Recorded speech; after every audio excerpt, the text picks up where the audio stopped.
Bangladesh democratic পার্টির সম্মানিত সভাপতি এবং সম্মানিত অতিথিবৃন্দ, আসসালামু আলাইকুম। আমি বিগত 21 সালের আগে এই শালম ভাইয়ের সাথে আমার পরিচয়। তো পরিচয়ের পরে থেকে আমি শালম ভাইয়ের সাথে চলাফেরা করি এবং এই ডেমোক্রেটিক পার্টি শুরু করে আমি ওনার এই নয়টা বাতাবিতে খুবই সন্তুষ্ট এবং আমি ওনার সাথে একমাত্র ডেমোক্রেটিক পার্টির সাথে থেকে ওনার সাথে সব কাজ করতে চাই আর কি।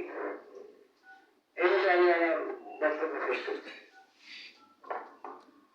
চেয়ারম্যান বাংলাদেশ দুস্থ নারী শিশু কল্যাণ ট্রাস্ট কামরাঙ্গীর ঢাকা।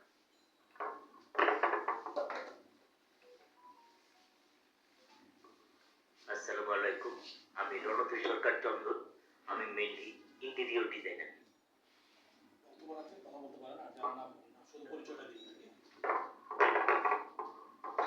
সুজন কুমার, ঢাকা।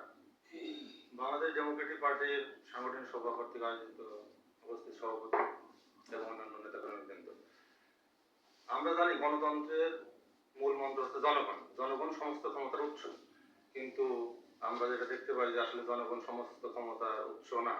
বিভিন্ন রাজনৈতিক দল যখন ক্ষমতা আসে তখন দেখা যাচ্ছে তাদের মতো করে তাদের ইচ্ছা মতো তারা বিভিন্ন কার্যক্রম পরিচালনা করে, জনগণ হয়ে যায় বঞ্চিত।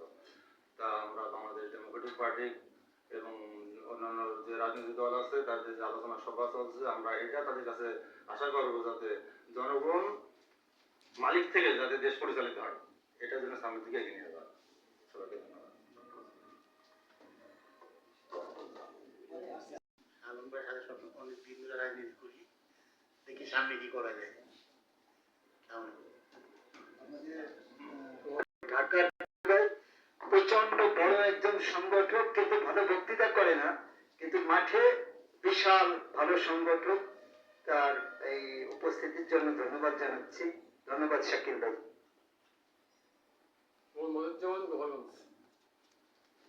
আসসালামু আলাইকুম। আমি মোহাম্মদ হাসান নারায়ণগঞ্জ সিদ্দিগঞ্জ থেকে আসছি।